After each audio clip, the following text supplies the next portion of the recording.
Nagpalang araw mga kap, muli po yung lingkod General Orion. Lady Orion. So yan mga kap, samahan nyo kami sa aming paaahon ngayon din sa bundok. Tara. Bali dun nga pala tayo sa bundok na nasa harapan natin. Doon tayo pupunta ngayon sa bundok na yun. So kung makikita nyo ngayon kap, nakikita nyo yung usok ng basura yan mga kap. Pakita natin sa inyo mamaya.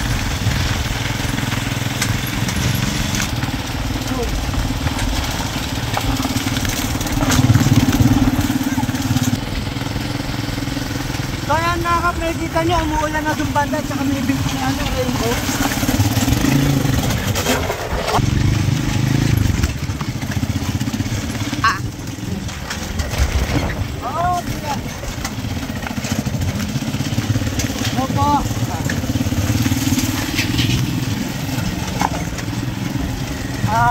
Pauwi na galing bukid yung mga ating mga farmers. Panahon ngayon ng sibuyas mga kap. So mga kap, yung nakikita nyo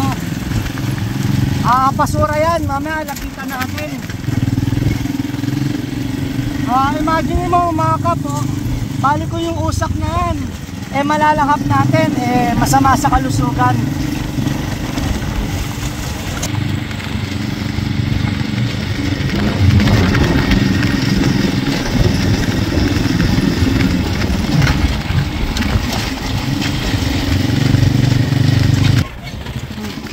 Sa kaliwa kanan nyo, may kita nyo yung mga taniman ng sibuyas.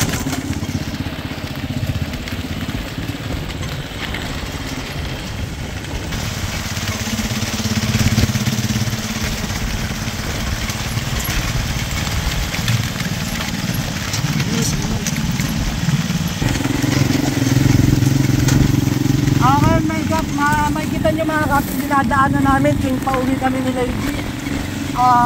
Ang baryo, magbumotor kami hanggang doon sa ilog, and then after sa ilog maglalakad na kami, pero ito patatawirin namin tong kolong-kolong, maglalakad tapos yung kolong-kolong tatawid siya sa ilog kasi may dala kami bigas. Ayan, ayakit yan doon.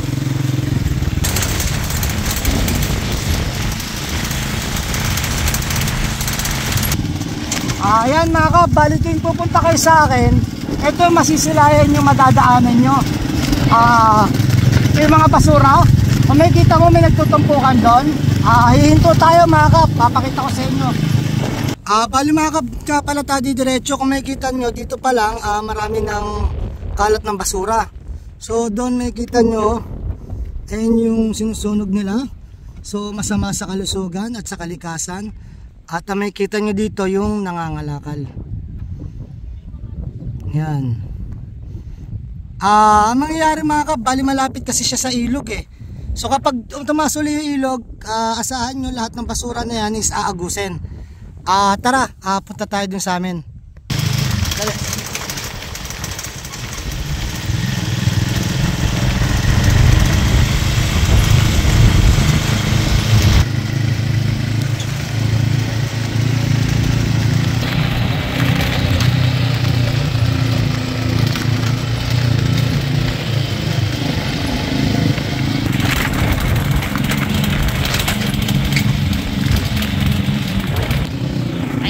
Ayan mga kap, pag umuwi ka dito at lasing ka, hindi mo nakakita, rekta ka dyan sa tutoy. So yan, nakikita nyo dito mga kap, bali ito yung isang ilog dito, pero may kita mo dito sa kabila, meron. Dito na tayo dadaan pa kasi dito na rin tatuloy.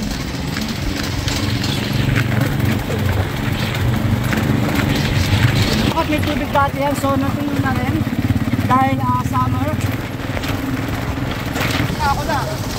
Bali yan mga kap, dito tayo sa ilog. Ayan, tara tawid tayo at pakita ko rin paano tatawid sa inyo yung kolong-kolong natin. So ayun yung nadaanan natin na bakit ko pinapakita yan mga kap, kasi yan mga kap, kapag ang hangin papunta dito, masakit sa ilong. So ngayon yung hangin ng basura papunta dun sa kalabasa. Ngayon naaamoy ng kalabasa yan. Kapag yung hangin papunta dun sa baryo, maamoy ng mga tao yung sinusunog na basura. So yun mga kap, bali tatawid na yung kolong-kolong natin sa ilog. So karga niya ang karga niya mga kap, bali yung bigas natin.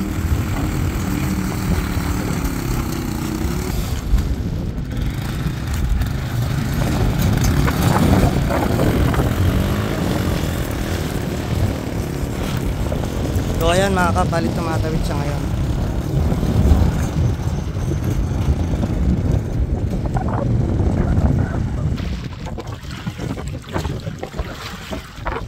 Bali mababaw ngayon dahil patuloy na yung tubig o yung ilog. Bihira ang ulan mga kap. Wala pala talagang ulan, sorry. Kaya na yung kolong-kolong natin nakatawid na mga kap. So aahon na lang siya doon.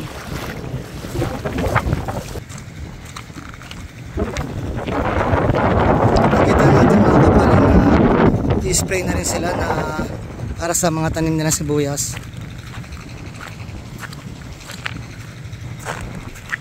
Imagine mo yan mga kapo, yung usok niya naamoy lahat ng mga taga-kalabasa. Kapag dito naman napapunta ang hangin, papunta naman po sa atin. Bali, ang ano sa kanya masakit siya sa ilong kasi halo-halo yung nabubulok at saka hindi nabubulok yung mga plastic, etc. Sa masama sa kalusugan.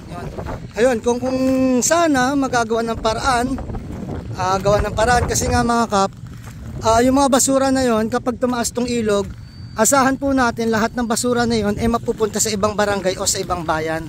Wag na po natin ipasa yung problema natin dito, mas maganda kung dito pa lang sa lugar natin nasusolusyonan na.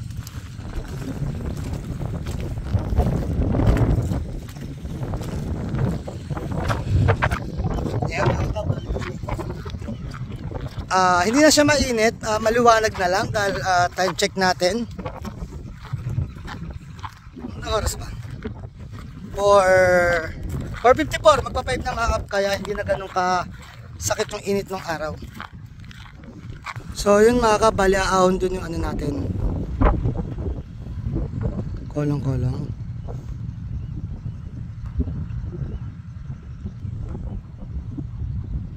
Okay, bali dito siya lulusot sa taas natin, tara.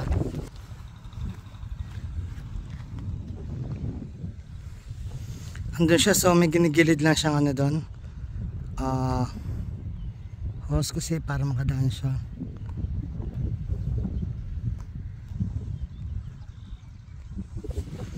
Ayan, so ito mga kabali sibuyasan to sa kaliwa. Kaliwa kanan parehas.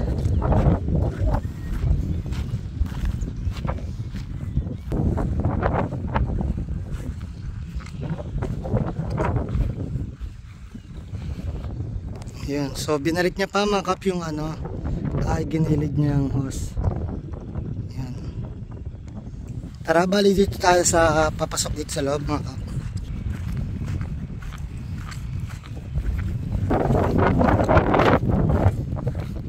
Yan nga, sana mga kap, para sana malinis yung kapunta dito. Dahil napakaganda ng gabal doon. Kaso nga lang, kung ang madadaanan mo yung puro basura. So yun, paano natin mapopromote ang tourism kung napapakita natin na marami ang ating bayan. So magsimula po sa atin ng disiplina para masaayos. May kita nyo na po ang pagbaba ng araw, sunset.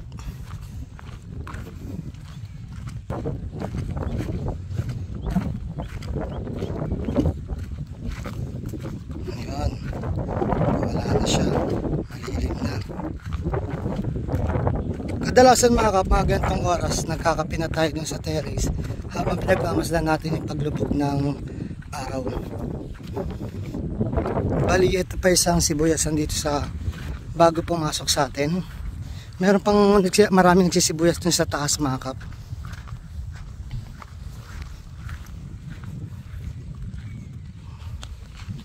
Ayan yung ano, kolong-kolong. Ito naman si lady.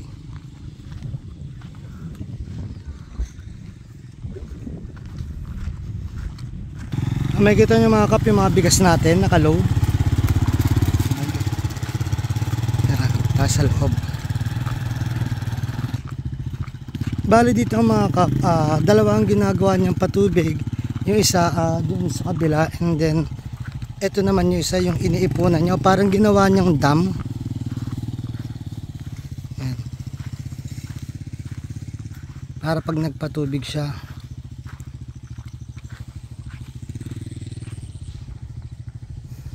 Ganda mga kapo. Kaso nga lang, yun nga lang, yung usok doon. Sana masolusyonan niya mga kap, para pag mga pumupunta dito yung ating mga bisita, hindi tayo napupulaan sa mga basura na kanilang nadadaanan. Sayang, napakaganda ng bayan ng Gabaldon kung matatambakan lang tayo ng mga basura at saka walang disiplina. So umpisahan natin ng disiplina.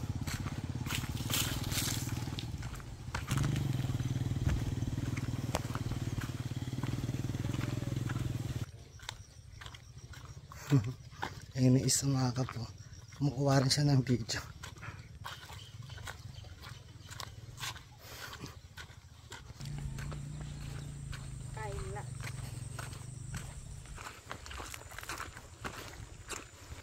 May nakarang nakalabaw. Yes, may kidaan kami.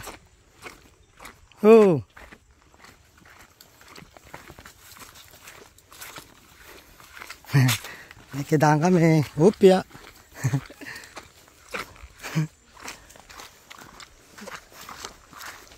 Yan mga kap, malapit na tayo.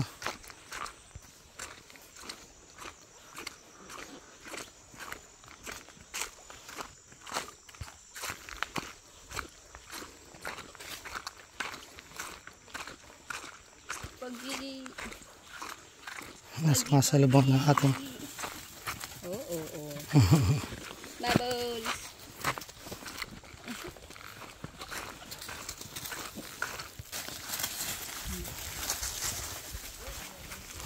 Yan mga kap, nakarating na dito. So ayan yung bigas natin. Ayun na sila.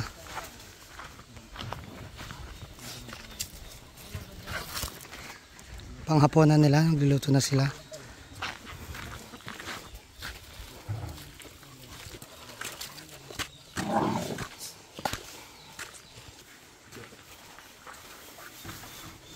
So ito mga kap, ang sinetap nating kuryente nitong bahay.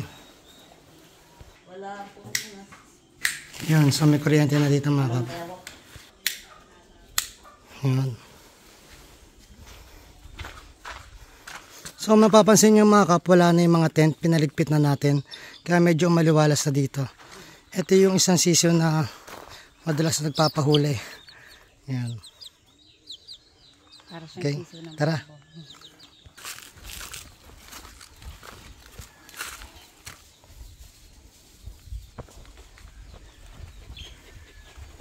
Yan.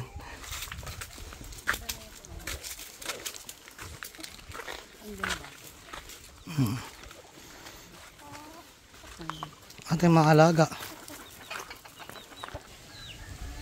Ayan mga kap, nasamahan nyo na kami sa aming pag-uwi dito mula baryo.